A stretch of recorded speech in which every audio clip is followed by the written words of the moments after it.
Good afternoon, disc golf fans. It is that time of year again. Welcome to the press conference for the USDGC. We've got event director Jonathan Poole with us. And Jonathan, I want to get right down into it.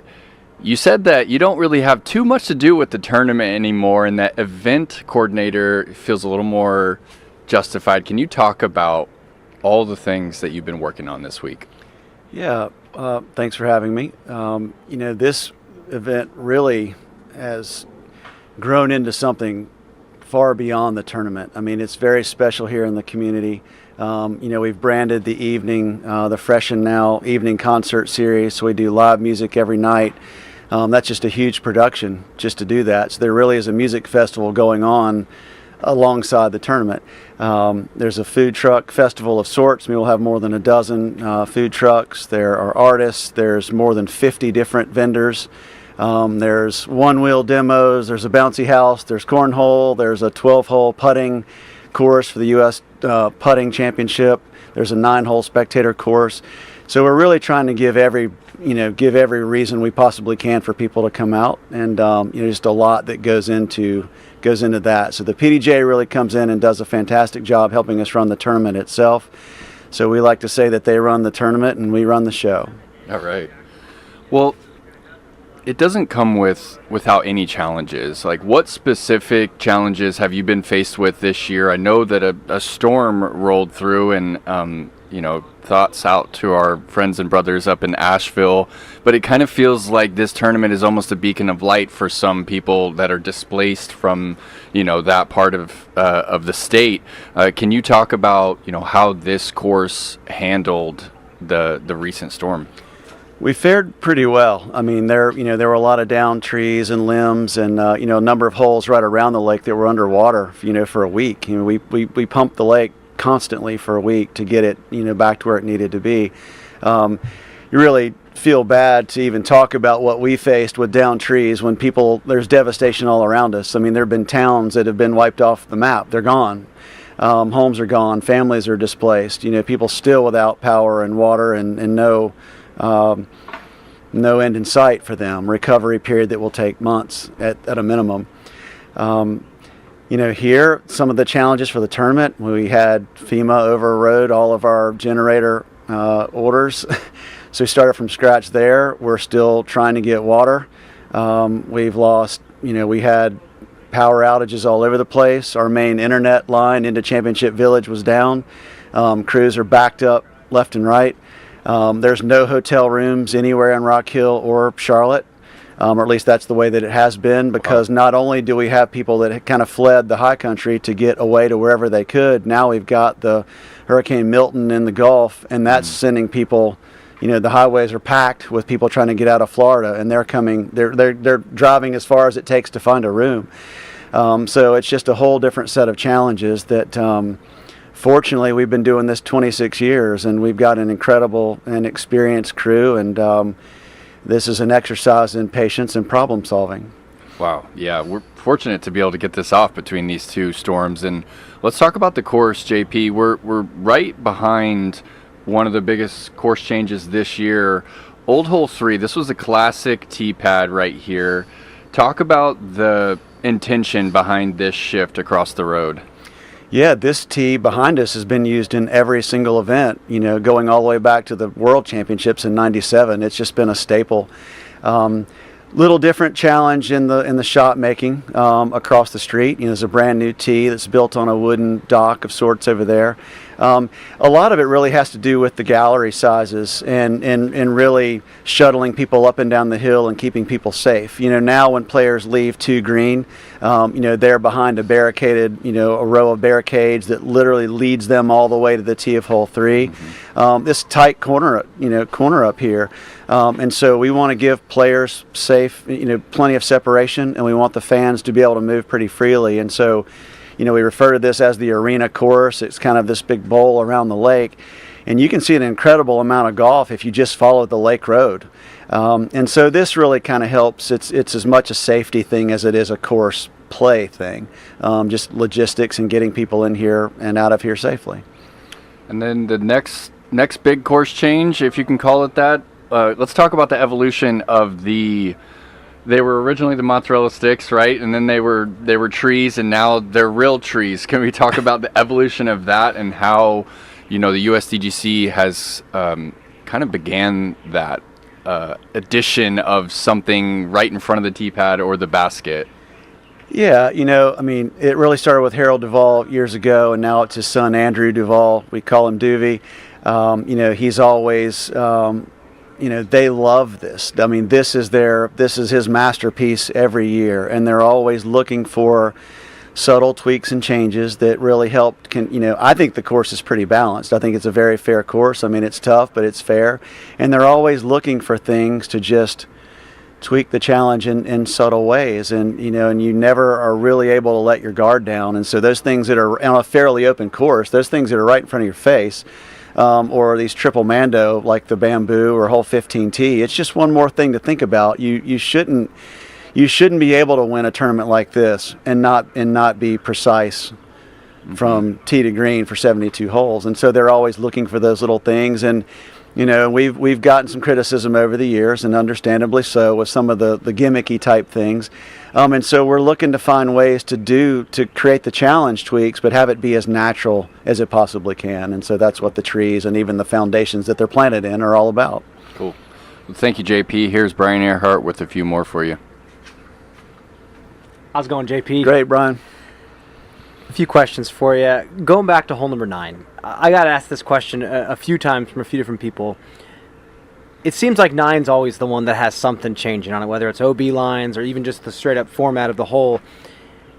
Is it just because of feedback that you change hole 9, or has it become kind of a tradition to do something different on that one every year? I think it's a little bit of both. I mean, we're always in pursuit of better. In everything we do, we're always trying to make it better, more challenging, more fair, like I said, more natural. So it's got to be a combination of both. And, I'm not as involved with the course stuff as I used to be, but, I'm sure a little both. Well, let's talk about what used to be. We walk around this property and you see old tee pads everywhere. And to me, that's really cool. It shows that we've been here a very long time. Are there any relics of tee pads or old holes or old fairways that you can recall from back in the day that we don't play anymore that maybe held a special place? The first one that comes to mind is, 17, obviously that iconic island hole. The first few years, at least, we threw from a tee pad down by the water. And if you've seen our promo that's been running all year, you see Ken ace that, and then he goes running up to the green with his arms out. You can still, the green is still right where it was, but that you can actually walk down and stand on that tee pad where he threw that shot. So that's the first one that comes to mind. But this course gives us a lot of opportunities. There's sleeves all over the place and tee pads, and we're able to put a number of different configurations out. But I'd love to just take a narrated tour and just tell everybody, like, this is what happened here, and that's what that was. And it's history everywhere. You got my wheels turning, JP. Here's just a few more from the PDGA. All right. Hey, JB, kind of speaking in that same vein, another milestone here at Winthrop with the 30th major being held here. What can you say about the history and just the special, atmosphere that is this place? Well, it is special, to be able to come back, with a lot of the other events moving from venue to venue, especially with the majors. It's part of what I think sets this place apart. Not just the sheer number of majors, but the champions that have been crowned here, and it's been one of the most heavily covered, media events. The live streaming was pioneered here. We've come through VHS, DVD, YouTube, live streaming, pay-per-view. It really all kind of originated here. And so whether it's video or still photography or social media, you meet like the team from the Crocal Open came late last night, and just they're so honored to be here and to see this place that they've dreamt of coming. And so I think it's just built up over the years. And actually the second major of 2024 here with the collegiates making the shift here. Yep. What can we expect? We saw a lot of drama at that one. What can we expect this week? Boy, this week, a lot of the college students will be here. We actually sent out an invite to all of the collegiate athletes that participated so that they can be here and join us. So we're trying to keep the college disc golf season going year round, but lots of fanfare, lots of excitement, lots of energy. I mean, you can feel it already. I mean, we haven't even started, and the energy in the village is just, it's electric. So it's a lot of fun. Thanks, JP. We'll be right back.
Welcome back. We're here now with Sarah Nicholson, co-founder and event director for the Throw Pink Women's Disc Golf Championship. Great to see you again, Sarah. How are you today? Hi, I'm good. Thank you. Thanks for having me. Well, let's talk about the evolution of this tournament. I feel like it just went from, a A tier at the end of the season to one of the more prestigious tournaments for the FPO division. And, how does that feel to co-found an event and to see its growth? I mean, it feels great. We're in our fourth year of doing it. Actually, the women originally started here at Winthrop in 1999, so they were part of the very first USDGC that took place here. And then the pandemic happened. We kind of took over the USWDGC that year. Jonathan Poole and his team did. And then in 2021, they said, hey, we can keep this going. Do you want to make it a Throw Pink event? And I was like, yeah, absolutely. Support the women at the top game. Count me in. So since 2021, the Throw Pink Championship has taken place here. This is one of the events where, a lot of the times the men and the women, they're playing at the same course throughout the season out there on the DGPT. And often, those are the same events at the same course. But this is, two different events entirely at the same course. And what advantages does that bring for the Throw Pink? I think it's awesome to give women an opportunity to play on this huge stage that has been happening, for so many years now. For me, I'm a big women's sports fan, so providing opportunities for women in athletics is just a passion of mine. And being a part of this, and Throw Pink being a part of this, is just, it's near and dear to my heart. So I think it's awesome. We're doing a lot more here than just supporting the top women athletes. We also are raising money to end cancer, help women that need money to get through cancer. We also have a clinic on Saturday where all the top pros, they come through, they finish, they play out here on this grueling course, and they all come over and run a clinic for young girls and new women. So it's so great seeing them pay that forward. And then those same young girls and women come out and watch them play. And I'm a big believer in the if she can see it, she can be it kind of campaign. And I love having all these girls out here watching these amazing athletes. Well, let's talk about the course, Sarah. So, how much are you involved, or rather, who is involved in, determining the tee pad and basket locations, and how do you manage that when this course has historically been designed for the MPO division? Oh, well, I can take zero credit for that, other than in 2020, I did play some of the holes. Andrew Duvall has taken over the reins of the course design from his father, Harold Duvall, and he is amazing. He, in my opinion, is one of the best course designers for women. I mean, men too, but specifically for women in the game. We played it the first year in 2020. I gave them a little bit of feedback because I'm not that far of a thrower, so it's good to kind of get feedback from me to see like how the women that don't throw as far might fare. But since 2020, I've had zero information sent his way, and I think he's done an amazing job. So no need for me to try to macromanage his genius. So. Well, also, we've got to look at the evolution of the finishes out here at Throw Pink. I believe 2021 Missy Gannon wins at a 2 under par. Katrina Allen 16 under par the next year, and then last year the level of play was so high at 23 under par. Can we talk about what you need to do as a competitor to take down this big event? I mean, I think it's the same with any event. I mean, I think it's the pressure, the stage, the way the course is laid out. I mean, coming down that final stretch. I mean, even though it's just an A tier by the record books, I mean, I think it feels like a very important title and a very important thing for the women to do here. So I think the pressure's on. I mean, I can't. That's kind of a question for the athletes. I'm more on the TD side of things now, so I would probably choke if I was out there. I don't know what I would do, but that's why that's why I've moved over to the role that I'm in. But yeah, I think there's a lot of pressure. I mean, I think even though it's just an A tier, I think the stage gives it that same kind of world championship. I want to do well out here in front of this giant crowd kind of pressure. Sarah, thank you so much for all your work here at Throw Pink, and here's Brian Earhart with a couple more for you. Hi, Brian. Sarah, it's so nice to see you. It feels like I was just scrubbing fridges at the PDGA for you guys all those years ago. I wasn't going to bring it up, but since you did. Well, you're still here. I'm still here. I got to ask you, moving into this administrative role that you're in, you have to still have such a fire for the game. Tell us your story, maybe for the new people that don't know enough about you. Oh gosh, I mean, this is supposed to be a short press conference, right? Maybe just recent disc golf story. Disc golf. I mean, I used to play. I was, pretty successful as an amateur player, U.S. Women's Champion in the FA1 division. Went pro in 2013. So I was in the earlier. I started playing competitively in 2008. So there wasn't a lot of women. I usually played with the same 3 women like all year. I mean, that was it. So that's really what drove me to do what I'm doing now, is to create opportunities. So we could play and have more competitors and grow the game. So I worked for the PDGA from 2011 to 2017. Helped start the Women's Global event with Val Jenkins, which has been really influential in the growth of women's competitive disc golf, and then founded Throw Pink at the end of 2013. And all of that has just my love for disc golf. If you didn't love it, you wouldn't work the hours that I work. So, especially nowadays, we look online, we see all these videos of these young girls, 8, 9, 10 years old, throwing 300 feet all over the place, all over the world now. Does that fill you with a sense of pride that what you and so many other people are doing is working? Oh, absolutely. I mean, the clinic that I mentioned earlier, this is going to be on Saturday. We're going to have so many young girls out there, and to see that opportunity. I mean, I was in my late 20s before I even found disc golf. So to know that that the young girls are seeing it at 3, 4, 5, and not just seeing it, but playing it and competing in it is just beautiful. I mean, it's just everything that I've been working for. And talk about the meaning behind Throw Pink Women's Disc Golf Championship. You're raising money for a really good cause. Was that your idea to make that a thing here at this tournament, or what drove you to make this a charitable event? Well, wonderful. I'm glad you asked that, because I wanted to mention that. So Throw Pink has been a part of the championship. This is our 10th season that Throw Pink has actually been in conjunction with the USDGC.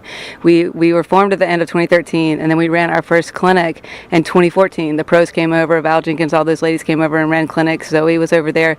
And so we've always had a clinic and a charitable component for the last 10 years in conjunction with the championship. It was just in 2021 that we're like, hey, let's also do something for the touring pros too. So, yeah, it's been a big part of it. Well, Sarah, thank you so much for your time. Here's another question from PDGA. Thank you. Hey, Sarah. Just kind of in that same vein, just looking back on this year, we had the largest U.S. women's ever, the largest WG ever. FA1 at AM Worlds was the largest women's field ever. What does that mean for the growth of disc golf in women and girls? Well, gosh, I mean, I think the numbers speak for themselves. I mean, if they're out there and they're doing it, then you know that what we're doing is working, right? You have the proof. The proof is in the pudding, as they say. So I think the more women are playing, the more what girls and women will see, hey, this actually is for me. You've got to see it, like I mentioned earlier, you got to see it to believe it. And I think before at least when I was coming along, I didn't see a lot of women out on the course. And, I didn't think maybe that's not for me, But now that you go out to the course, or you go to a tournament and you see people running tournaments specifically for women and built around women, we just got to keep doing what we're doing and doing more of it, and it's just going to keep being magical. October is obviously a huge month for cancer awareness and everything. And a joint effort between Throw Pink and the PDGA this month is to, donating $2 for every women's participant. We had over 800 last weekend alone. Oh, that's awesome. What would be your words of encouragement, for the rest of the month, not just to go play a major, but just go play a C tier? Yeah, when you can go out and have fun and make a difference, why not? Go just do a 1-round flex start. If it's a sanctioned event, you're going to help us out. So I just do it. Or if you're a TD, I'm going to run like 3 flex starts this month because why not? I'm going to provide a fun opportunity for the disc golfers in my community, and I'm going to make a difference for Throw Pink. So just get out there and play and have fun and help us out. Thanks, Sarah. Thank We'll you. be right back.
Welcome back.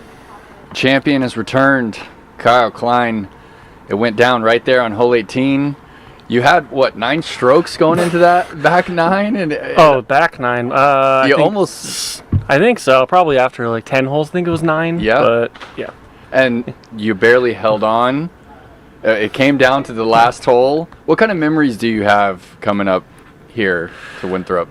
Yeah, it's great memories, obviously, but coming back just trying to, of course everyone's trying to win, but I guess I'm trying to repeat in, a more dominant fashion than last year, especially coming down the stretch, I had 9 strokes through 11 holes or something, but I won, yes, it's good, but it doesn't feel as satisfying, giving up that many on the back 9 and winning by 1 stroke. I want something a little more, nail in the coffin kind of thing, I'm winning by multiple, Yeah.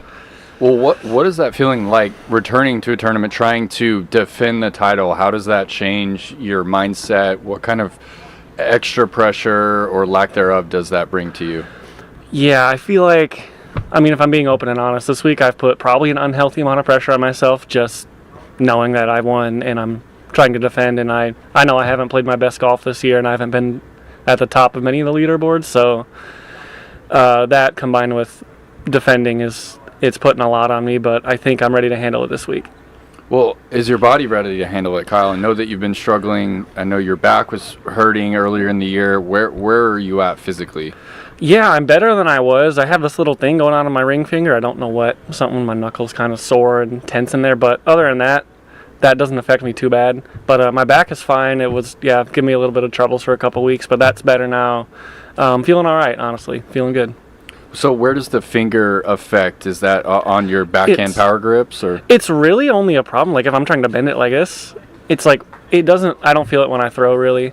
It's just when I try to do other things, if I'm trying to move it side to side, it hurts a little bit, but throwing, it doesn't, I don't feel it at all. So that shouldn't be a problem. So to the Kyle Klein that took this tournament down last year, are you throwing any further, or is your putt any different? How can you compare yourself as a player right now to 12 months ago? I think honestly I'm pretty similar, even with disc selection and form wise.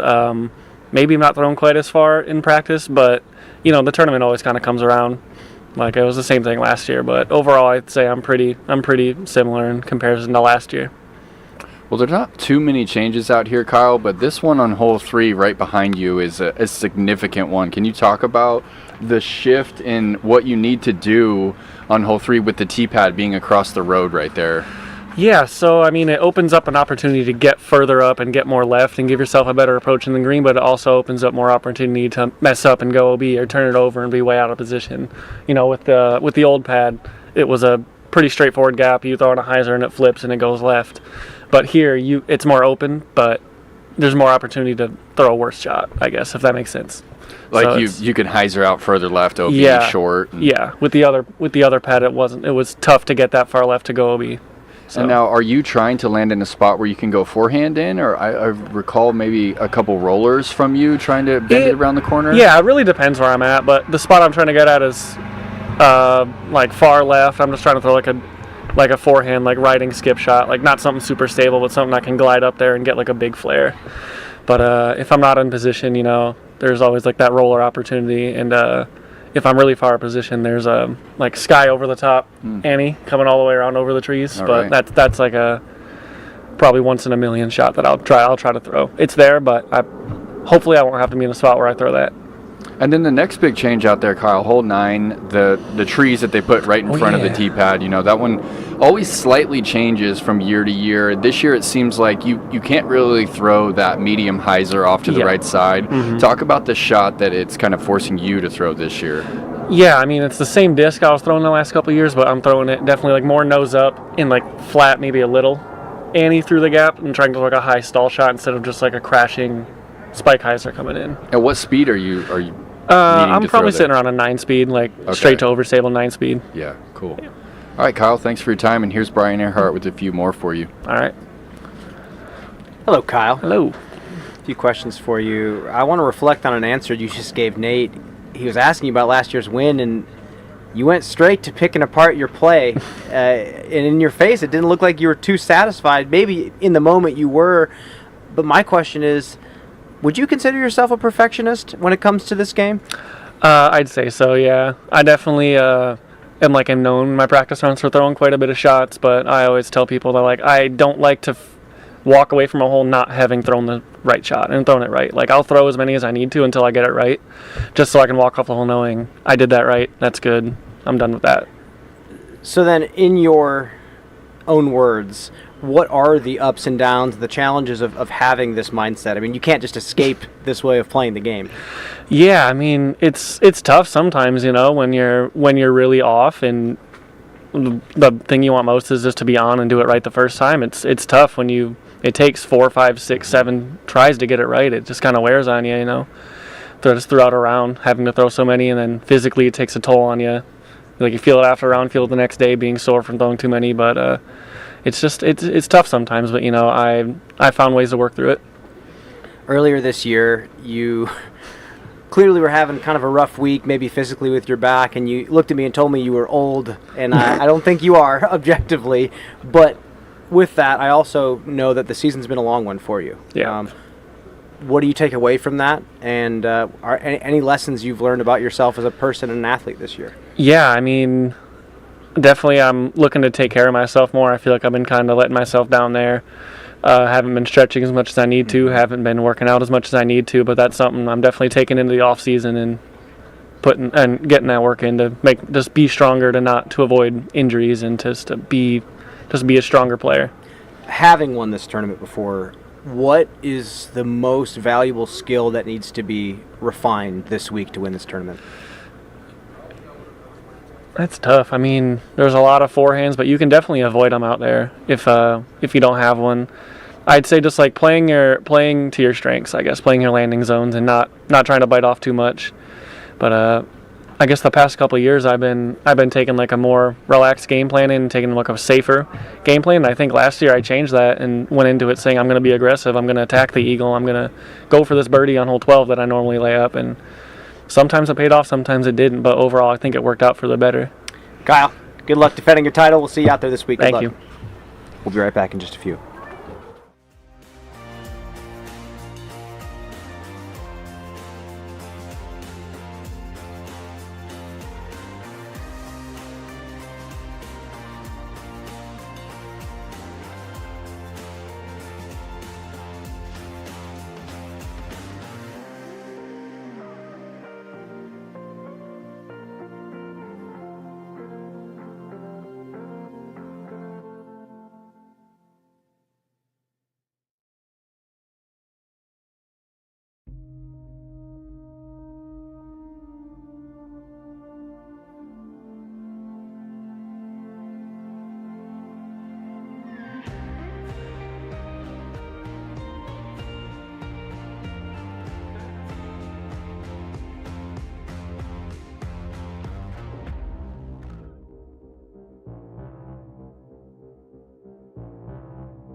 Welcome back. We're here with Holland Hanley, and we're just going to go ahead and get this out of the way, okay? All the disc golf fans out there. I was on the course, right? I'm doing my on-course job. I'm standing behind the tee of 18. I've got a great view of the fairway. And from my angle, Holland, your disc hit in bounds, and it was pretty crystal clear to me watching, right? And then I have the people in my ear telling me that they don't think it hit in bounds. I'm like, well, it's up to the card to decide. So from my angle, it looked like it hit in, which was the same angle that you had, the same angle that the other girls on your card had. Talk about how the fans received that and what kind of feedback you got from that, how difficult it was for you. You took down the tournament, and there's this weird dark cloud kind of hanging over it somehow. Sure. I mean, I've thought about that a lot, and even this week during practice, going back to that hole. And yesterday I was doing my practice round, and it was in late afternoon, so bright sunlight on that spot. You still can barely tell where that line is. And last year at the time it was in the shade, really, really hard to tell. And I've thought about that a lot, and I know like the people on my card have integrity. I don't think that they would have given me anything. So I think we made the best call that we could at the time. And I think it speaks to like a greater issue in our sport as a whole. Like those instances happen in every tournament multiple times. I watched it happen a bunch at MVP with people, maybe crossing or not crossing on 18's green and getting to go to the drop zone. And everyone kind of errs on the side of being pretty generous to the player. So I think, we kind of did what we would normally do in any other situation for any other player. It was just unfortunate that it ended up being a pretty decisive moment. And, I think most of the public has kind of arrived at that like, that's just kind of how the rules are.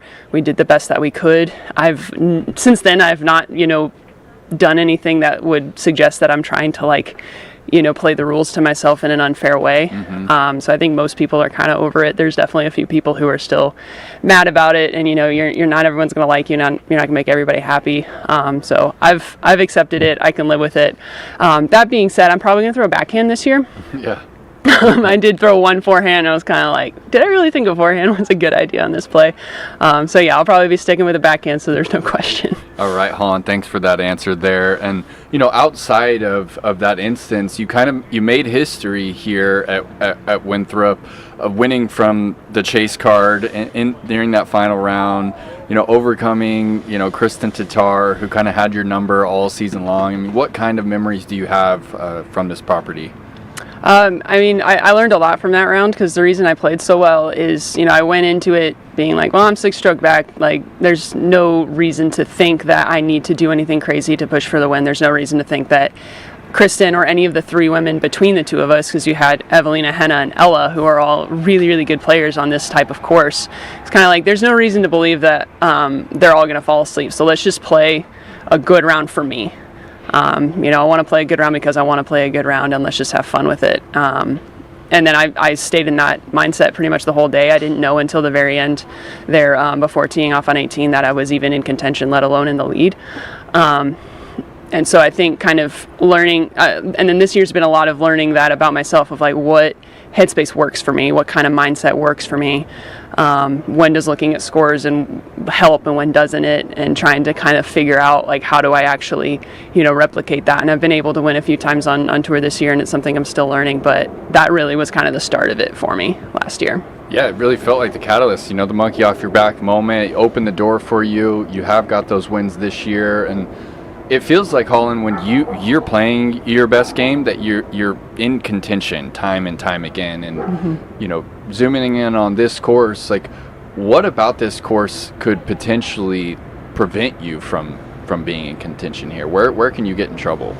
Yeah, this course is all about choosing when and where to be aggressive, because there are multiple spots where you can take massive numbers if you just choose to be aggressive at the wrong time. So I'm trying to keep my game plan as simple as possible. I'm repeating a lot of the shots that worked for me last year, but there are a couple spots where I've improved certain shots, and so I'll be doing something a little bit different that I think is just a higher percentage play. But knowing, when to go for stuff, when to take my medicine, adjusting for we might have a little bit of wind on Thursday, and really just trying to keep it clean and be patient. You said there might be some wind on Thursday. Is that something that you normally do? You zoom in on the wind and you try to practice according to the direction and the speed, or? No, just more that I want to be aware of it. So, if I'm on a hole and I'm thinking this will be my play, okay, well, what if there's this kind of wind or this kind of wind? Should I maybe consider something else? And just to kind of have those options. For example, on hole 14, I like to go a big forehand over the top. Mm-hmm. But if I happen to have a really strong left to right crosswind, that might not be a good play. I might want to go the lower line just to keep the disc out of the wind. So kind of just running through those scenarios in my head so that it's easy to make the decision if I need to on the day. Well, and you mentioned that you have improved on some shots that you're now going to implement this season. What shots specifically are you referring to that you're able to tap into this year? In particular, like throwing putters. Like on hole 1 last year, I threw a mid-range, even though it was way too much disc for that distance, just because that's what I felt the most comfortable getting the shape for. And with the Mandos right there too. Yeah, the Mandos are right there, and I just felt like, okay, with the mid-range, I can miss the Mandos and I can get it down on the green. If I'm 50 long, I'm 50 long. I'd rather that than throw the putter that I'm less confident with and, maybe hit one of the Mandos. But I spent a lot of time in the off-season working on my putter shot, so I'll probably be going putter there unless there's a lot of wind. And then, like on hole 8, for that second shot, I like to throw a forehand. Last year I was throwing kind of a flip-up hyzer, which I think brings, potentially turfing it, and it brings the ceiling into play, whereas I think the flex sidearm, you can kind of follow the gradient of that hill and give the disc a little bit more height, and it just kind of opens the line up. But since I'm feeling a lot more confident with that shot, that's probably what I'll be going with there. All right. Well, Holland, thank you so much for your time. Here's Brian Earhart with a couple more. Hello, Holland. Hey, Brian. A couple questions for you. Just talked to Kyle Klein, who's defending his title as well this year, and he mentioned that over time he's learned to be more aggressive playing out here. But then sometimes you hear players that have even won this tournament saying they give this course a lot of respect in regards to conservative play. How aggressive or conservative do you feel like you play out here in decent conditions? I mean, it might look kind of aggressive to some, but as general rule on every course, I want to stay very well within my capabilities. I want to throw shots that I feel really, really confident in, because then I can commit to them, because usually that's the difference between success and failure on a shot, is how confident and how committed are you to the shot. And with how this course plays, I don't need to get unnecessarily aggressive, because I can birdie every hole. There's even a couple spots where I can get an eagle. So it's just not worth risking a lot, giving up a lot of strokes. Like, I feel like my biggest, where I could maybe have my biggest pitfall is if I just give up a lot of strokes on a hole. So for me, there are a few spots where I just take my medicine, or I play very conservatively, but that's only like a few spots. Let's talk about those spots in detail. Are there any places on the course where birdie is off limits for you, and strategy-wise, you're not even playing for it? I don't think there's any spot where it's off limits, but there are spots where I'm not trying super hard to get a birdie. Probably the biggest one is hole 17. I'm trying to basically drop a zone about 25 feet behind the B pin. So that's not the fattest part of the landing zone, but that is a very consistent spot for me to hit. That gives me about a 25 footer to the B pin and about a 40 to 45 footer for the A pin. So putts I can make if I need to, but also pretty much trying to guarantee I get on the island first. And I think that strategy worked really well for me last year. I parred it every round and in the playoff, and I ended up winning. So I think I can make up the strokes elsewhere. Holland, thank you so much for your time. We'll see you out there this week. We'll be right back in just a few.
Welcome back. We're here with James Proctor. James, you and I were just reminiscing off camera about the dub at Maple Hill. I mean, what a win, dude, from the drop zone. And what has life been like since that moment? It's been a little bit wild. You know, I flew home the next morning and got to hang out at home for a week, and then got here Saturday, and I've kind of just been trying to focus back up and dial in this course for this coming week. All the way back west. Yes, back to California. To your wife. Mm-hmm. She was watching from afar. I feel like I saw a story. She was like in tears. Like, yeah. Talk about the support that you have back on that West Coast. Yeah, I mean, it's incredible. She actually, you know, in the short time she had, less than 24 hours, she threw together a little surprise party. So, you know, I got back from the airport. We went straight to a little brewery by the house, and a bunch of the local disc golf club and my family were there. And, you know, we got to hang out for a couple hours and just kind of talk about it and catch up. And, you know, it's incredible. I was so thankful to be going home, just to be able to celebrate with all of them, because, you know, after that Swedish Open victory, I didn't see everyone until over a month later. So at that point, it was kind of history. Yeah. But, you know, this was still fresh, and yeah, it was. I feel really blessed to have the support I do back home. Well, I mean, that was a career win for you, and you know, it's so hard to get even be in contention out here on tour, and you have 2 wins this season. I mean, just reflecting back, you know, on the year, you know, what does this do for future James Proctor? I mean, how many seasons are we going to continue seeing you out here on the road? You know, I think for me, it really just gives me the confidence to know that I am good enough no matter who I'm playing with. You know, I mean, Gannon's had one of the best years disc golf has ever seen, and you know, Ricky's one of the best closers and most dangerous players we've ever seen, and to be on the card with them and, you know, stick to my skill set and come out on top, it just, you know, it gives me the confidence that if I put myself in that position again, to just trust myself and know that I'm capable. Well, you've got 2 DGPTs now, majors next on your sights. Do you think you can get it done here at US? I mean, it just goes to show you, you know, if you had asked me before Maple, could I get it done at Maple? That course does not set up well for me, and I had not played well there in the past. And so, you know, asking me now at US, I don't see why not. I don't see why not. Well, you said Maple doesn't set up well for you. Does this course set up well for you? Where my game's at right now, I know this course is forehand friendly, and my forehand's feeling well. So I think this week it does. You know, anything can happen out here. So my goal is to just, you know, try to have fun and stick to my game plan, and hopefully see a bunch of green flags and knock down putts. And I think that's going to work well on any course. Well, so you're saying forehand. Are you talking about a power forehand? And give us a few shots that come to mind when you talk about the forehand being in play this week. Yeah, I mean, I'm going forehand off the tee on 5, 8. You know, I think there's a couple. The approach on 11, tee shot on 14, tee shot on 17, obviously, and a couple more approaches. So, you know, I think it's just so important here to play angles and wind directions, and, you know, throw the higher percentage shot to keep it in bounds. And so there's definitely a handful of shots where I prefer a forehand over a backhand. This has been a course historically where, you know, you have to make some decisions on the putting green, whether or not you're going to run them, especially, you know, this hole right behind us here. Talk about where your C2 putting has been this season, one of the best out there on tour. Talk about that putting. It's all feel for me. You know, I never decide on a dangerous putt if I'm going to lay up or run until I step up to the lie. Really? So, you know, like hole 5, hole 18, if I'm 30, 35, 40, even 50 feet, it's just going to depend on feel, you know, maybe a little bit of wind. If I step up there and I just know I'm going to knock it down, I don't care what's behind the basket, I'm running it. And then again, you know, it could be a 30-footer, but if something just feels weird, or, you know, I start doubting myself mentally, I'm going to lay that up. And so, yeah, you know, this year has been feeling great, and hopefully, you know, that doesn't change in the next 2 weeks. All right, now, are you the type of guy, James, who likes to keep score during practice, or, you know, how do you know, treat practice rounds compared to the tournament? I do a little bit of both. You know, the first round, I'll probably throw multiples on certain holes, but definitely, you know, when I'm dialing in the game plan, I like to get one round as a scored round just to see where I'm at with that game plan and really know if I need to make any adjustments. But I think, you know, for me, a balance of both works well. James, thanks for your time. Here's Brian Earhart. Yep. How's it going, James? Doing well. You told me in the Champions interview on the green at 18 that you weren't sure if the water was deep enough in the pond. Yeah. Was the water deep enough? Reflect on the pond jump and actually how it felt. Well, so, to be fair, I had someone before I had spoken with you say, make sure you keep your shoes on. It's really shallow. And so that's why I was reserved. The water was deep enough. I think the finish cannonball was a smart move. I did not touch bottom until I let my legs down. It was probably maybe 4 feet deep or so. But it's so muddy down there. It's soft, so I was fine. Well, it was awesome to watch, James. And now we're here. You've been on some podcasts, and you told Charlie Eisenhower on the Upshot that you're feeling right now like you're the best putter on the planet, pretty much. And that doesn't happen overnight. Let us peek behind the curtain a little bit. What phase of your life were you grinding the hardest to groove that putting stroke? It's been kind of a lifelong journey, but I remember after the 2022 season, I've always, as long as I can remember, been super confident in C1, but I was not great in C2. And so I spent that off season adding more spin to my putt to try to increase that range. And so, since that off season, I've felt super comfortable on the putting green. And now zooming into this week on this course, it seems like some players have discs that they only throw here at Winthrop, or they have certain discs grooved for certain tee shots out here. Are you that kind of player, or has your bag stayed the same pretty much all year? It's funny. Not typically, but I was throwing a Luster Firebird out here last year on some sidearms on the beach hole on 6, and it hasn't been in the bag until this week. I just brought it back out and I'm throwing it again, and it's, it likes certain holes out here. So, typically no, but for this course, for some reason, certain holes like that where you just have to be so precise, it is nice to have one disc that just, I like to think the disc likes the hole, and so I'm going to use that to my advantage. When the viewers watch this course, especially newer disc golfers, they don't quite get that, how precise some of these holes are.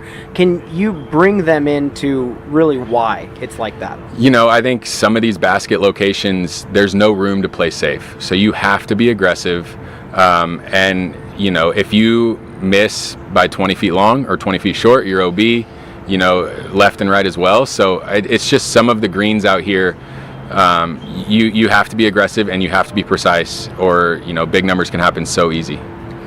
This course is really stressful at times. Yes. Some players like that kind of golf, and some players are saying, no, the stress just kills me. Do you enjoy playing out here? I do. I think it's a unique challenge, but I think it's so much fun. And, you have to have good practice rounds. You have to have, a strategy, a solid mental game. And, I think the Finns call it catching big fish, which essentially means taking a big number. And so that's kind of my goal. I'm going to be okay with single bogeys. Those aren't going to ruin my round or my tournament. If you have a mistake, they're going to happen. Just try not to let it compound. And I think it's fun. I think the challenge, both mentally and physically, is fun. James, thank you so much for your time, my friend. Good luck out there this week. Appreciate you. We'll be right back.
Welcome back. We're here now with Tour Points champion Missy Gannon. Missy, I got to say that was some of the most entertaining moments of the year at Maple Hill. That finish, and for it to come down to who was going to win. Holland had to get top 4, but then if she didn't, you guys were going back and forth, and you took it down. I mean, you know, what was it like? Obviously, you talked to Brian right after, but I mean, reflecting back now, what did that win mean to you? Yeah, I mean, it meant a lot. I've been going to Maple Hill since 2018, and you know, I feel like I've played some really good rounds out there, but couldn't quite put it together. And then now that it's, you know, a playoff event, we play 4 rounds there. It just feels like it just means so much more, and it meant more than really anything ever because of the points and how close and how tight we were at the top there. And so, yeah, it's a really cool thing to have under my belt, being the Tour Points champion. Well, we're right here behind the tee, the green of 18, excuse me, and I feel like you took down one of your first, like, real big one right here. Was that 2021? Yeah. And you took down that event, I don't know if you recall, but it was at 2 under par. You were the only player under par, and you were at 2 under par. And last year it was 23 under par. Holland took it down. Can you kind of talk about, you know, where you and the rest of the division have, you know, kind of grown to? Yeah, it is that. Everyone is getting so good, and really, I feel like more than ever, us as athletes are taking it a lot more seriously, and taking our practice more seriously, taking our off time more seriously, and our health more seriously. And I think you're seeing that translate into just better scores all around. You know, the course hasn't changed that much since then, and you know, I think that yeah, it's pretty incredible to see the difference between the scores, even just between, you know, the last 3 years. But yeah, I mean, we've seen it every year, and you know, even more this year, how we've had so many winners on tour, and you kind of just you're not sure who's going to win. And it was very much like that with the MPO for a while, and now I feel like the FPO is starting to kind of get that same thing going on.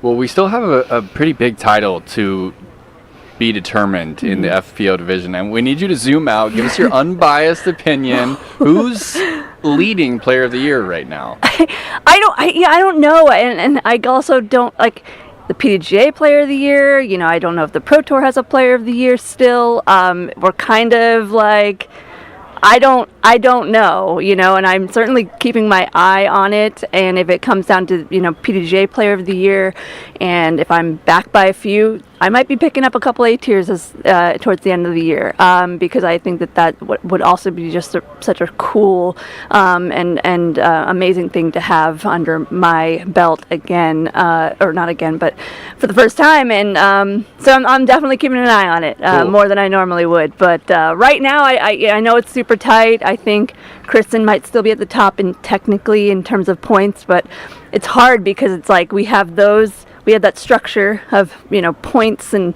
those things, but then also just all around, you know, who's the player of the year is an interesting question, and I think there are multiple contenders. There are. Yeah. It feels like if someone were to win both this and Tour Championship, the same person to win both, it would feel like it would clearly be that person. Of course, if it was one of the top 4 that's in the contention right now. But let's zoom in on this course, Missy. What challenges does this course bring to you, and has it brought to you during practice this week?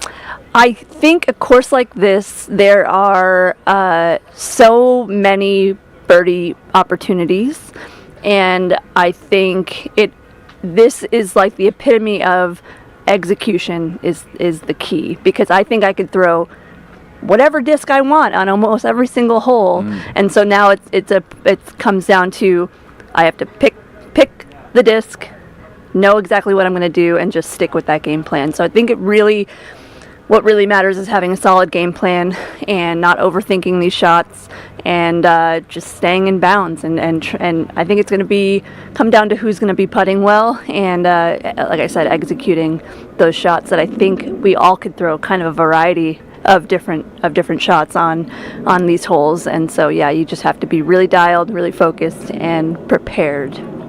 Well, there was a time where people referred to Winthrop as the forehand Olympics because of how well the forehand kind of sets up on some of these holes, how it sets up, you know, coming into the green, how important a good forehand is on 17. But how do you feel about that? Do you feel like you're at any kind of disadvantage to have to shape, you know, a backhand turnover rather than a big forehand? Well, I think I'll probably surprise a few people. I do throw two 2 forehands off of the tee out here. I'm going to go forehand off of 14, and I'm going to go forehand off of 17, and it's been working out really well. I also have a few forehand up shots that I've been planning on, so I don't feel like I'm at a disadvantage because I don't feel like it's required that much off of the tee, but I do think that it's going to help with approach shots, and then obviously the two holes that I just mentioned. Well, talk about 17. You've historically gone backhand turnover to there. Like, what disc did you find that's working for that slot this week in practice?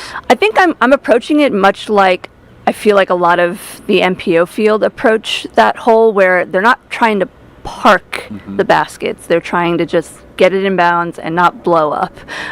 So for me, I'm actually throwing a really overstable force. Again, another hole that I can throw a Raptor, I could throw a force. I could probably get like a Buzz OS there if I really wanted to try that hard. But the force has been working out. I don't have to throw it that hard. I have to throw one angle hyzer shot, and if it bails out way right, that's fine. But so far it's kind of been hitting somewhere in the middle of those baskets, so I feel like it's a good shot for that hole. All right, force on 17. I love it. Out wide, really. It's the play. Right. It's the play. I agree. Stress-free. All right, Missy, thanks for your time. Here's Brian Earhart. Thanks. Hello, Missy. Hi. Talk about the mental side of things out here at Winthrop. It feels like the players all seem to refer to this place as stressful. You said it's very execution-based. What is it like out there? I think it's stressful because it borderline feels birdie or die. However, you still have to execute high-level shots.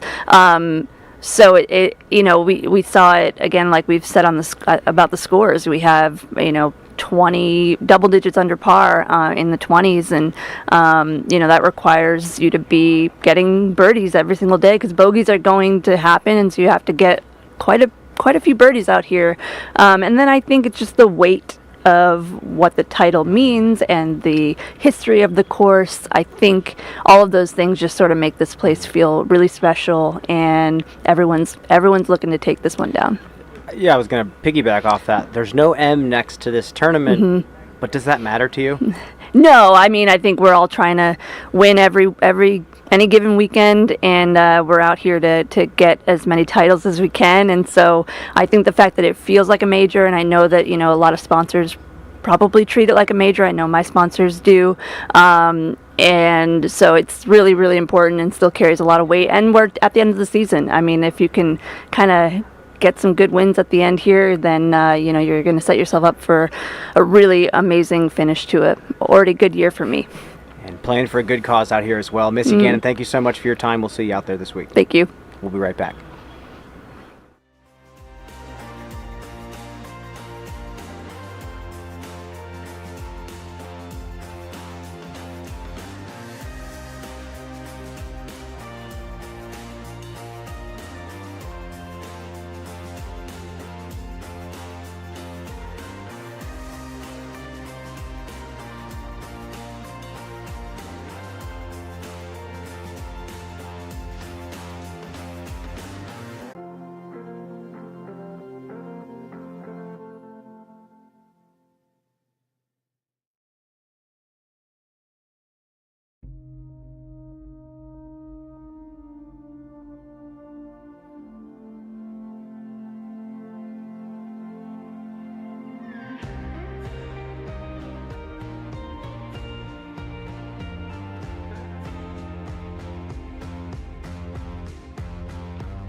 And we're here now with Gannon Burr. Gannon, just off camera, you and I were discussing, this was really your first big win.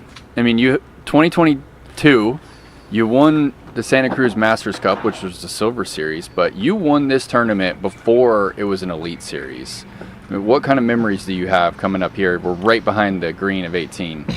I mean, crazy. I think it's still my best win to this date, which is kind of crazy considering I've had 10 since that. That's also kind of crazy to say. I didn't expect this year to go as well as it did so far. But I mean, I remember that heated battle with Nicolas.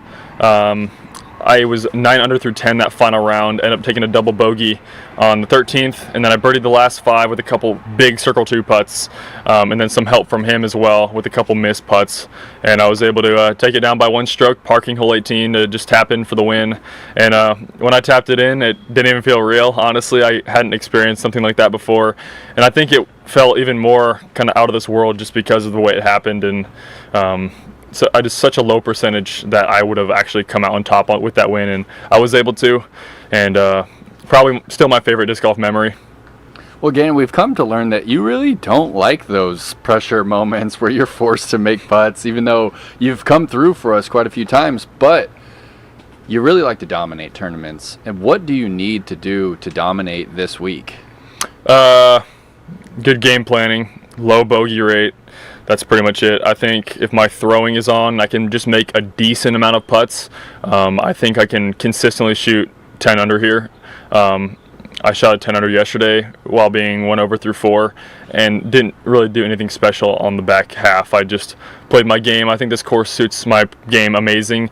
I have a very workable forehand when I need it. I throw a lot of forehands out here on a good amount of the holes. And I think, yeah, if I'm just feeling confident, you know, I feel pretty solid going into this weekend. It'd be the cherry on top to this incredible season I'm having so far. So, like I said, just plays well in my game, and kind of challenges all aspects of the sport: forehand, backhand, putting, touch, and you know, as I've developed as a player, I think I've gotten better at everything. Well, are there any shots that have been giving you trouble in practice this week? Anything that you're trying to improve on before tomorrow? Holes 1 through 4. I just can't seem to get a good start. I think I've only birdied hole 1 maybe 2 of the 16 times I've ever played, so I'm just bad at that hole. Should be a little bit better this year, hopefully. Gonna probably throw just a straight to stable putter. Hole 2, I always seem to bogey, just find a way to throw a pretty good shot and skip OB or turn it too much and go OB. That hole's touchy. 3, just a tough one to birdie, and 4, super tight gap. So I know a lot of the field is probably struggling with those holes. Yeah. But me specifically, when it, you know, if I compare it to the rest of the course, that at times just feels like a piece of cake for me compared to the first 4. Those are really tough for me. So if I'm able to get to a good start, I think it'll kind of allow me to clear up my mental game and how I approach every single hole. I'm going to play it the same no matter what, but I think it'll kind of be a bit of a cushion that I don't have to worry about pushing too much, and that's where I feel comfortable when I don't have to push. Well, I want to talk about hole 2. You know, last year it was a pretty big shift to go from the par 4 to the, you know, long par 3. There's kind of 2 options there on that hole. Which one are you opting for? The right gap, I think, is probably the better gap. It's a little bit easier to hit and I think less risky. I'm going DD3 with a bit of hyzer out of the hand, flipping it up to flat and having it push forward. If I can have a 40-footer on that hole for birdie every round, I'd be very happy. I don't feel the need to park it or anything. If I do, cool, but if it lands short, I think I can just make the putt. Well, at 435, DD3 feels fast for your arm speed. Are you having to slow down there? Yeah, I'm definitely not throwing it hard. I'm definitely playing more of a smooth shot. Getting the ground play is important if you want to skip up there a little bit. So with the ground play and the faster disc, I don't have to, I guess, feel like I'm throwing as aggressively. It gets up there, gets a nice skip. I think they just mowed today a lot of the course, so I got to see kind of how the ground play was a little bit different than it has been in other days for practice. So I think, you know, they're playing a pretty solid pace. All the greens are. I have noticed the beach hole is skipping, and I've thrown a lot of good shots that hit the sand and skip out somehow. So I'm gonna note that and throw it a little bit more right, hopefully. No promises, but that's definitely gonna be my goal. Well, let's talk about hole 4 again, and one of the harder gaps to really pure. What speed are you going there? Going PD, so 10 speed. I think it allows me to be able to throw the disc low and not have to crush it through the gap, and lower can still get the ground play while not getting the bad kicks. If you throw a disc nice and low, it can't really kick too far left and right. The Mando shouldn't really come into effect unless I throw a really bad shot. I birded that hole a couple times in the past. I feel pretty good on that hole. Definitely not one I expect to get at all. One of the harder holes in the course for me. But if I could take a putt a couple of the rounds, I'd be happy with that. Well, Gannon, you're running away with the record for money earned in a season. Is that something that's, on your mind at all? Yeah, for sure. I want to hit 200,000 this year. It's going to take a 1-2 or a 2-1, I believe, at these next two tournaments. So it's definitely possible. I'd like to get it started here with a win. Definitely put me in a good reach for the 200K at the end of the year after Pro Tour Finals. But overall, it's been a great season. I'm just looking to close out solid. If I don't win any of them, it's whatever. I'm going to do my best, finish my highest I can. But if my game's clicking, I can definitely win them both. Gannon, thank you so much. Here's Thanks. Brian Earhart. Gannon, it's almost hard to believe that last year you were not playing for Discmania. It feels like you've been with them for so long, but this is your first season with them. Last year, and maybe when you won this tournament, how different was your bag in regards to stabilities and slots? It's pretty similar. I have a couple new slots and a couple slots I've lost. For the new slots, I have a PD. Never really had something like that before, and I think my drivers are a lot better. They go a little bit further, so I am able to forehand a lot more holes now. I'm forehanding 14 and 16, and I didn't do that in the past. I would throw backhand just because I felt like I didn't quite have the discs I needed, and now I do. I have a little more glide with less effort. The DD3 just goes so far, so I'm able to, kind of power down on it and get to go the correct distance. Overall, though, my bag's very similar stability. I have all my overstable stuff. I have my water discs for 5 and 6 that I don't care about losing, so those are actually going to be clutch this week. Yeah, just overall very, very similar bag. I think the mid ranges are the only part I don't quite have the same. I have a little more overstable and a little flippier mid than I did last year, so some new shots opened up, some shots lost, but overall, my bag feels amazing. I think it's definitely been a reason I've played so good this whole season, is keeping it simple, getting some new slots, and just trusting my equipment. Gannon, thank you so much for your time here at PDGA.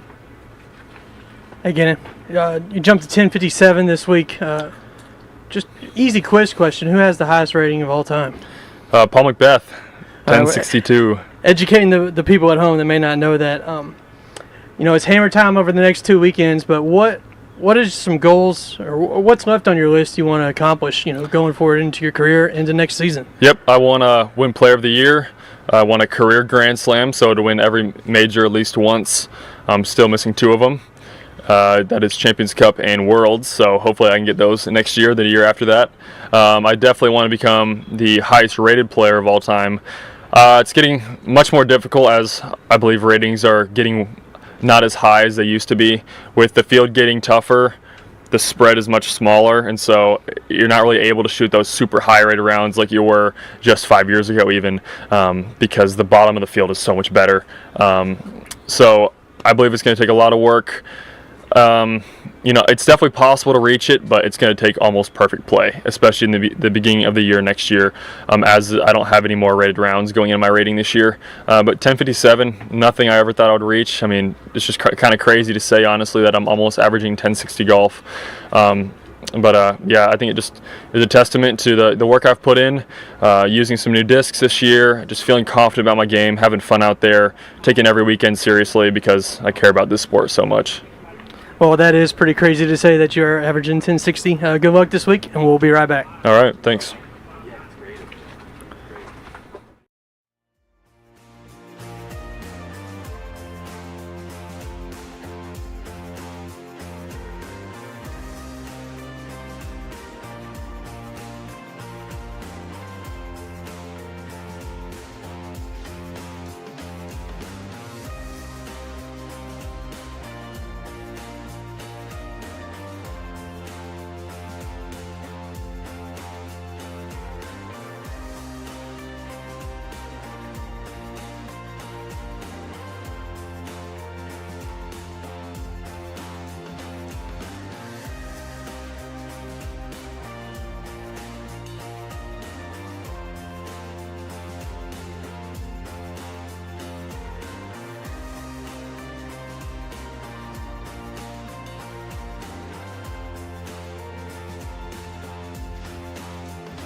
Welcome back. We're here now with Kristen Tatar. And Kristen, you've got some more Estonians joining you in the field this week. And I want to give a shout out to one of your good friends and old touring partners, Katie.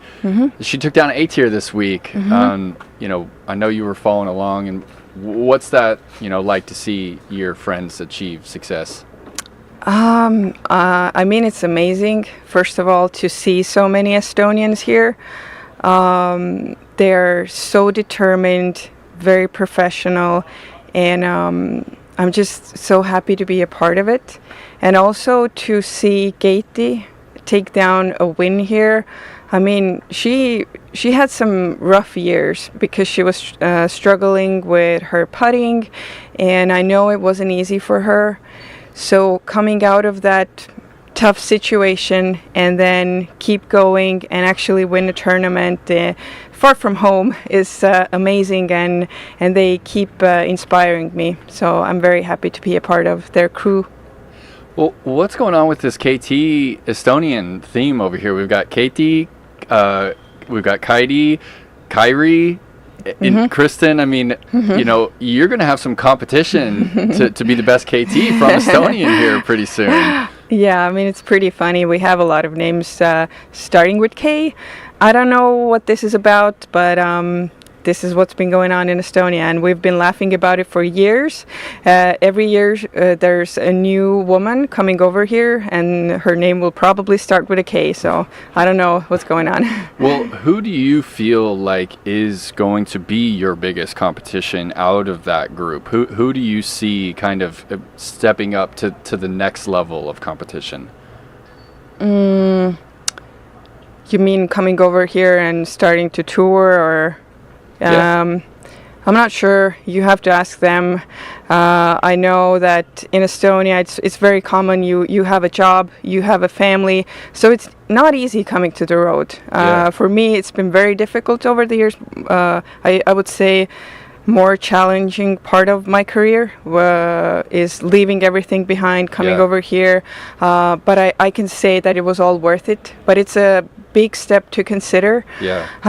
I think they all have great potential, and I was just very impressed with Kaira as well, because she started out recently, and like I'm just amazed that she's here. Like it seemed like she just began playing, and now she's invited to this prestigious event, and this again proves where determination will get you, and they're all very, very good at what they do. Yeah, we saw her perform at the festival in Tallinn, and you know, I want to talk a little bit more about that kind of leap of faith that you have to take in disc golf. You know, at what point, you know, in your career did you know that you could take that leap of faith? You know, how do you get to that point? I don't even know. I mean, for me, probably it was sort of a unconscious choice, and I was so young, I didn't know what I was doing, so I just went along with my gut feeling, and thank God I did. I think now when I'm getting a little bit older, it becomes more difficult to make these choices, and it feels more risky for some reason. So yeah, I think you just have to go with your gut, because when you're chasing some dreams, I think your gut is usually right. Well, Kristen, it's been a really long season, and you know, you've had some high points, you've had some low points. You're still in contention for Player of the Year. What do you think that you have to do to take it down with 2 events left? I have no idea what's going on with the standings or how it is even calculated. I have no idea, so I'm not really thinking about it. When it happens, it happens. When it doesn't, somebody else probably deserved it more. So I'm not really worried about it. I'm just trying to finish strong and stay focused. I think this is something I have been having problems with. Sometimes I just feel like I'm lacking focus. I don't know how or why or what's going on. just developing solid game plan, following it, staying focused, and just executing, and the rest is not in my hands anymore. You played a pretty high-level game last year here at the Winthrop Arena, but still got caught from behind on the chase card. What do you have to do to kind of crest that, 20 under mark through 4 rounds out here? Just stay away from OB, I guess. I feel like there's so many birdie opportunities here, so you have to be confident in your putting and just get some birdies. I feel like there's going to be some really hot rounds played this week. Kristen, thank you so much. Here's Brian. Thanks. How's it going, Kristen? Good. Just a couple questions for Yep. you. I have now heard from 3 different players here at Winthrop that they have special discs that they pack just for this course for some reason. Oh. Are you that type of player, or is your bag pretty similar all season? It's been pretty similar. I did put some new rives in my bag just in case when the wind picks up or I don't feel very confident throwing my discs near the water.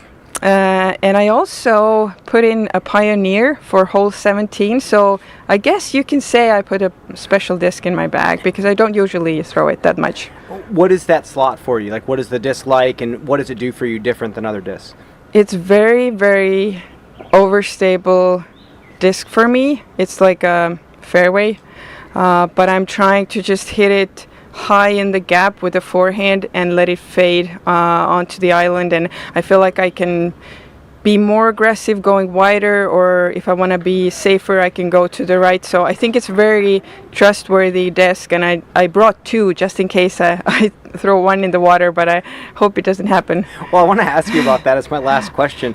We just heard from the other world number 1, Gannon Burr, that he packs water discs for this course, and I wanted to ask you, how well do you know your water discs? Do you practice like pretty wholeheartedly with them?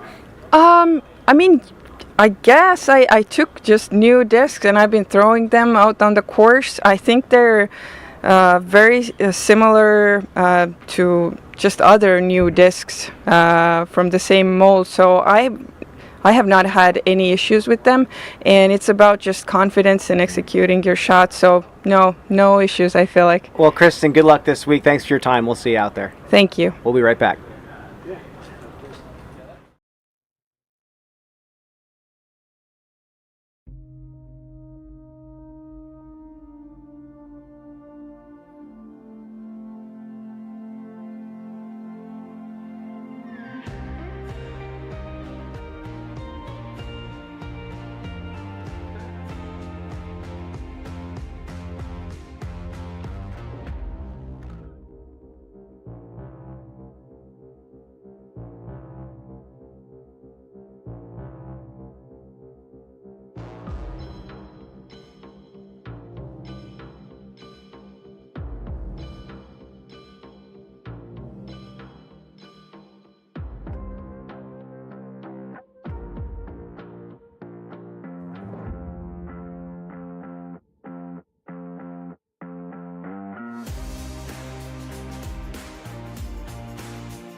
Welcome back. We are here with Nathan Doss. Nate Doss, man. I just played with you, a week and a half ago?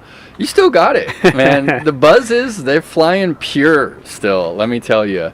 That ace run on 15, I think it was. Yeah. Man,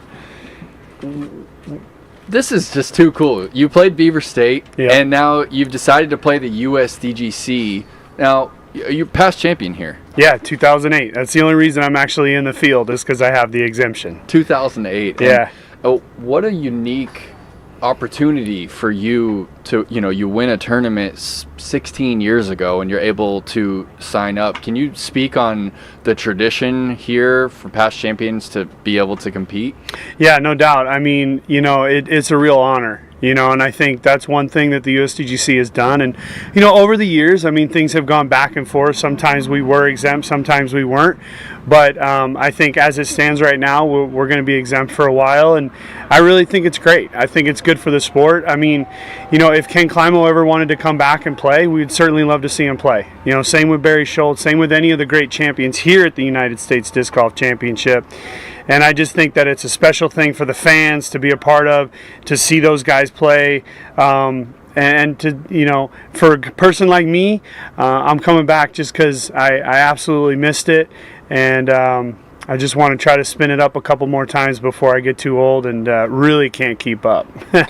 Well, Nate, what does this course hold on to from back in the day? Of course, it's gone through so many different changes over the years, but what are some things that it still holds on to? Well, it still holds on to the tradition, the memories. I can remember right here on the 18th green, which hasn't changed since 1999, and I can just remember the championships won. I can remember Kenny and Barry going on in their playoff. I can remember Will Schustrick in that playoff, Macbeth winning his first USDGC here. I think that's the biggest thing that this place holds on to.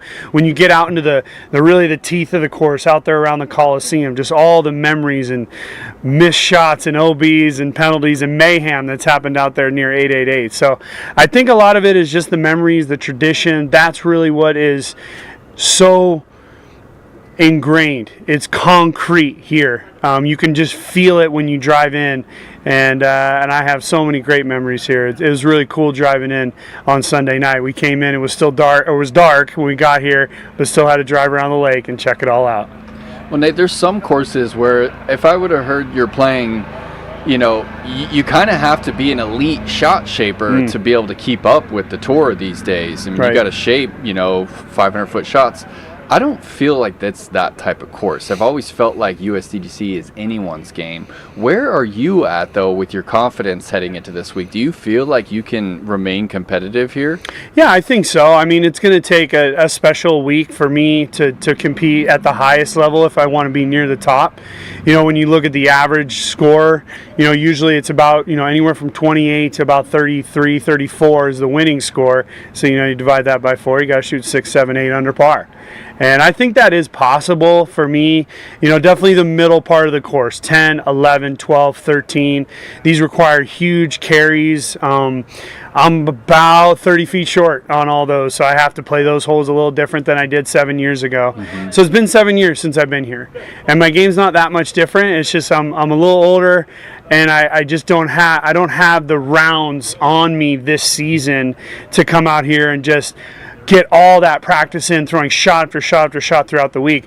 I really have to kind of pace myself and make sure I'm preparing to play each and every day, and that's what I've been really just mainly focused on. Well, what kind of goal do you have this week? Yeah, I think the goal has to be cashing. I think anytime a disc golfer signs up for any tournament, you want to cash, especially as a professional player. You want to be in that top 35, 40%. I mean, I think that would be a huge goal for me, or a huge success for me to cash. I first played in 2001 here. I finished in last cash. It's 2024 now. Maybe I can get better than last cash, but we'll see. I think it's very possible. I just got to play those holes that are longer, smarter. Well, are there any discs that you're refraining from throwing over the pond here because it's 20 years old and you can't lose it. You need it for the tournament. Absolutely not. I would say 7 years ago I was probably a little bit more fearful. Yeah. Because I got a whole season to play. I don't want to lose like discs that have been with me the whole season and whatnot. But I actually told myself, me and Val were talking about it. Hey, if something goes in the water, just go grab another one, man. Like, don't let it bother you. Don't let it get under your skin, because come Tuesday of next week, I'll be right back at work. I mean, I have a full-time job. I'm a brewer. And then next weekend, I'll be doing commentary with the Disc Golf Network. So I am so fortunate. I'm so lucky to live the life that I do, and I want to be appreciative of that. If something goes in the water, I'll have to smile and laugh it off and move on to the next one. Well, Nate, we haven't yet to congratulate you on your 5th consecutive Bend beer title. So congrats on that one, man. Yeah. And here's Brian Earhart with a couple more. Thanks, Nate. Hello, Mr. Doss. What's up? We walk around this property and we see scattered concrete tee pads from years past, and I think it's one of the cool parts about this property is the stories that just standing on an old tee pad tell. Yeah. I asked this question to Jonathan Poole as well. I want to hear from your perspective. What tee pads or what old holes stick out in your memory, maybe from your experience? Yeah, definitely. I mean, to me, the big one that's gone, and this most recently is right behind us. This hole 3 down the hill, such an intimidating par 3. There was OB surrounding the basket. It was a really good birdie. Definitely missing that hole. And the other one that I really think a lot about is actually hole 17. Now, for the most part, it's been the same. But in the early years, we used to play along the water, and it was just a totally different look, a totally different feel. And I think about that one a lot. But even back in the day, hole 16 used to play up the road as we walked to 17. Now we used to have a long hole that played into that bamboo. So that one, I always remember that. And this property has obviously hosted the USDGC for all these years. Mm-hmm. Well, you go back there, they hosted the World Championship here. Been a lot of major rounds have been played on this property. And one of the very first VHS videos that I ever saw when I was a youngster was the 1997 Charlotte World Championship Final 9 here at this property. It finished right over there where hole 2 plays, and it was Ken Climo, Scott Stokely, River Sherrod, and I believe Ron Russell. And it was really, really cool. So if you guys are out there, I'm sure it's on YouTube now, go watch it, and you can watch them play around this lake, 9 holes. It was pretty cool. Nate, I'm sure we could talk for the next hour about this place, but we'll be seeing you out there this week, rooting for you. Thanks so much for your time. We'll see you. Thanks, Brian. See you guys. And we'll be right back.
We're here now with the CEO of the Disc Golf Pro Tour, Jeff Spring.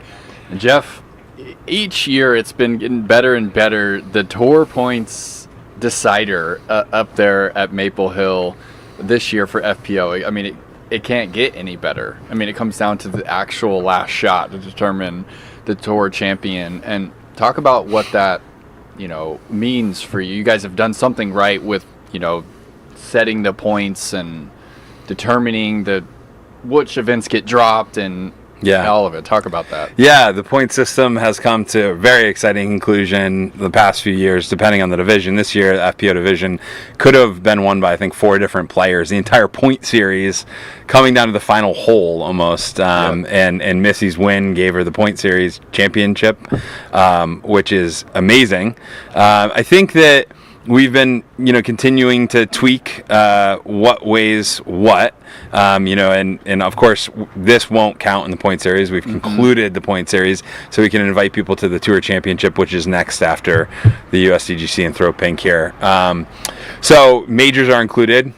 200%. We've got the playoffs, which are undroppable at 150, and I think that really puts a lot of weight on those final two events. Yeah. Big swings. You could see the battle to even get into the Tour Championship was very exciting. Yeah. And we've seen that the last couple years. So I think that we've certainly either gotten lucky or hit the nail on the head with the weighting system. But we know that if it's the last two events, the Green Mountain Championship and MVP, cannot be dropped, there's going to be some drama, either around the cut line and, hopefully at the top. Although I think on the men's side, Gannon left it a little less in doubt. So, but it was a great finish, and that green of 18 at Maple Hill has become, iconic for many reasons. Now, like determining the Disc Golf Pro Tour points is one of them. Well, on that men's side, we had so many players that were on the bubble to get in. Ezra Aderhold, Luke Humphreys, Bradley Williams, Emerson, Corey Ellis jumped in with good play in the last two. Yeah. I want to throw, put you on the spot with the question here. Luke Humphreys just outside of the tour points. Mm-hmm. Let's say Humphreys goes on to win the USDGC. Mm-hmm. Does he have a spot in the Tour Championship? And if not, how do you find that balance of the champion gets in, but this event does not count? Where is the Disc Golf Pro Tour? Yeah, we've had a winner exemption, so we actually have 33 this year on the MPO side. So if somebody, exactly. Yeah. So if a winner happens to not be qualified, we'd put them in from the USDGC as well, even though it's not a points event for the Pro Tour. You're reaching back to the beginning of the season when we released this, but last year that was the case. I believe that's the case this year as well. Cool. Yeah. Well, Jeff, let's talk about this property. You've actually played this tournament before. I have, yeah.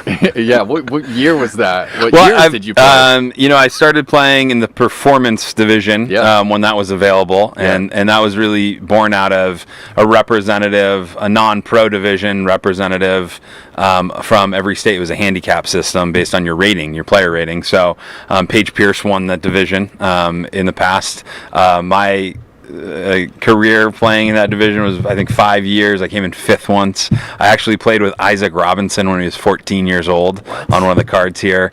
And played with Holly Finley, back, I think, in 2014. Yeah. And then I got to play in the open division 1 year. They were allowing, major TDs actually to have a spot as a qualifier. So, I've really enjoyed playing here. My highest rated round was actually here. And it's been special, although the evolution towards throw pink has taken up, the mantle instead of the performance division. I think that's appropriate. So I've been happy to see the progression. But it was a cool few years there, representing someone from every state, having state coordinators for the PDJ determine those players through their own methods, and it was fun to do. Well, Jeff, outside of the tournament, what do you like that this event does? I feel like it kind of is almost setting a standard as far as the extracurricular stuff for fans and players. Mm-hmm.